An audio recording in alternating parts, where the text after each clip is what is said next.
For some reason, they are hyping up in the West, in Washington in particular, some kind of theme that Russia and China are directly supplying Iran with the weapons that Iran uses to attack American facilities. Well, it is honestly becoming a bit awkward to even hear this. We'll leave these claims to the conscience of those who invented them. But if anyone, it is the Americans who, through arms supplies at the expense of the European Union, through the provision of intelligence, the Starlink system, and much more, are not just helping, but are directly involved in targeting Ukrainian weapons at targets, including civilian targets on Russian territory. The intent of those who hinder the objective process of forming a multipolar world order based on equality and mutual benefit. The essence of their position is the same as it was during the periods of colonialism and the era of slavery, to live at the expense of others. We also spoke in this regard about the need to reform the international monetary, financial, and trading system to protect countries from unilateral illegitimate sanctions, tariffs, and other abuses of the West's position in the global financial and trading system. Russia and ASEAN have reaffirmed their solidarity on the need to strengthen the security architecture in the Asia-Pacific region based on the principle of ASEAN centrality. We also spoke in detail about the tasks of improving the economic indicators of our cooperation. Currently, in recent years, despite all the perturbations in the global economy and despite illegal sanctions, our trade turnover has consistently exceeded the $20 billion mark. Last year, it was about $22 billion, and there is an opportunity, we discussed this today, to double this figure. Regarding the Black Sea Initiative, the answer is short. There were no proposals.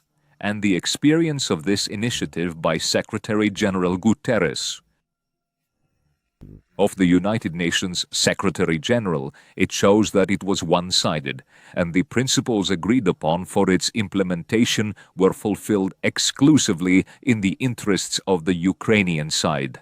And the UN officials played a not very honorable role here, so this was not discussed at all.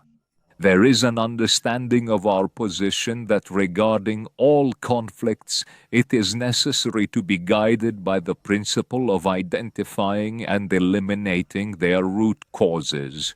We have reiterated our approaches and the current situation that has developed around Ukraine.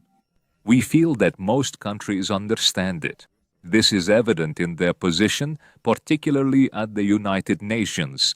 Our colleagues have also expressed this in bilateral contacts. They are, of course, concerned that this project is being implemented with very conditional compliance, to put it mildly, with the norms and principles that apply to such projects under the International Atomic Energy Agency. We share this concern. Opposition has been stated repeatedly, both publicly and during contacts with the Director General of the International Atomic Energy Agency, urging him to be more principled regarding compliance with the rules that apply in all other cases. As for the Federal Republic of Germany, this information from our Foreign Intelligence Service was published, and we stand by it. And it truly causes alarm, considering that, let's say, the American nuclear program was, in a decisive, to a significant extent, created by those who fled Germany or were taken there. So this memory, it does not fade away. An announcement was also made that the United States, it is all phrased so strangely, has allowed Saudi Arabia to engage in uranium enrichment. Well, no permission is required because uranium enrichment for peaceful purposes is the right of any state that is a party to the Treaty on the Non-Proliferation of Nuclear Weapons. And when Israel and the United States began their aggression against Iran, the International Atomic Energy Agency had no remarks regarding the status of the Islamic Republic's peaceful nuclear program. To our ASEAN partners, and of course, do we have a unified view on where all this will lead? And most importantly, will the European Union have the strength for this war with us? With us or with ASEAN? Well, I don't rule anything out. I don't know their plans, but they are quite spirited guys. We will not even try to discuss this topic right now. All these schemes are visible. The Ministry of Defense, the Foreign Intelligence Service, and the President himself periodically comment on these processes, which are once again militarizing Europe and the European Union itself, which has long ceased to prioritize the socio-economic well-being of the citizens of its member states. And we are drawing the appropriate conclusions not only in an analytical sense, but also in terms of material readiness for any turn of events. President said at one time, perhaps someone has already forgotten about this, it was a few months ago. Vladimir Vladimirovich Putin was asked about the European Union preparing for war, and he answered very clearly that we have no intention of attacking anyone. But if they once again gather all of Europe under familiar banners and try to attack us, it will no longer be a conventional war. The war will be different. I have the feeling that continuing hostilities is not in the interest of either the United States or Iran. There are those who want to egg on each side so that this conflict continues. We are not among them.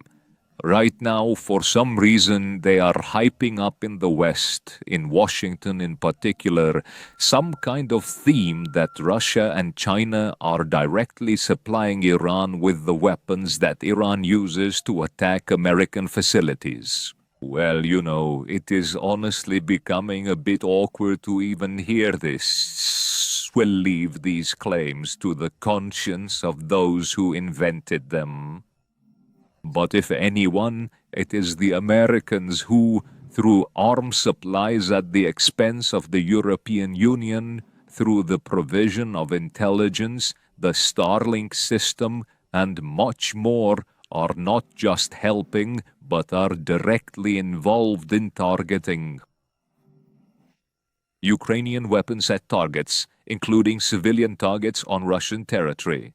We confirmed, as we officially stated 2 years ago, that we are no longer in a position where, as quite aggressive games are unfolding around the Democratic People's Republic of Korea, with